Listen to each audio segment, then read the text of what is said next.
কোরআনের দৃষ্টিতে কোরআনে সুদকে হারাম ঘোষণা করা হয়েছে। আল্লাহ বলেন, আল্লাহ ব্যবসাকে হালাল করেছেন আর সুদকে হারাম করেছেন। সূরা আল বাকারা 2:275। আরও শক্ত ভাষায় বলা হয়েছে, হে মুমিনগণ, আল্লাহকে ভয় করো এবং যদি সত্যিকারের মুমিন হও তবে সুদের যা বাকি আছে তা ছেড়ে দাও। যদি তা না করো তবে আল্লাহ ও তার রাসূলের পক্ষ থেকে যুদ্ধের ঘোষণা জেনে নাও। সূরা আল বাকারা 2:279-79।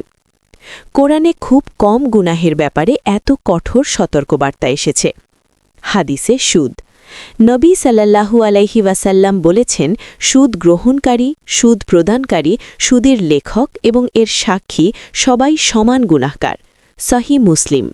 অর্থাৎ শুধু নেওয়াই নয়, দেওয়াও গুনাহ। কেন সুদ হারাম? ইসলামের দৃষ্টিতে সুদ গরিবকে আরও গরিব করে, অন্যায়ের মাধ্যমে সম্পদ বৃদ্ধি করে, মানবিক সহানুভূতি ও ন্যায্যতা নষ্ট করে, সমাজে বৈষম্য বাড়ায়।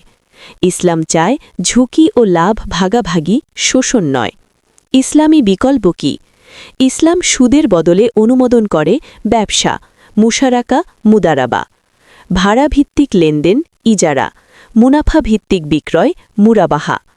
এই কারণে ইসলামী ব্যাংকিংয়ে সুদ নয়, মুনাফা ও ঝুঁকি ভাগাভাগি করা হয়। আসসালামু আলাইকুম প্রিয় ভাই ও বোনেরা, আমরা এই চ্যানেলে ইসলামের সুন্দর বার্তা সবার কাছে পৌঁছে দিতে কাজ করছি। যদি এই ভিডিওটি আপনার হৃদয়ের সামান্য হলেও স্পর্শ করে, তাহলে দয়া করে একটি লাইক দিন। আপনার মূল্যবান মতামত কমেন্টে লিখুন, আর ভালো মনে হলে অন্যদের সাথে শেয়ার করুন। আমাদের এই দাওয়াতি কাজে শরিক হতে এখনই চ্যানেলটি সাবস্ক্রাইব করুন। ইনশাআল্লাহ প্রতিটি শেয়ার আপনার জন্য সাদকায়ে জারিয়া হয়ে থাকবে। আল্লাহ আমাদের সবাইকে ইসলামের জন্য কবুল করুন। আমিন।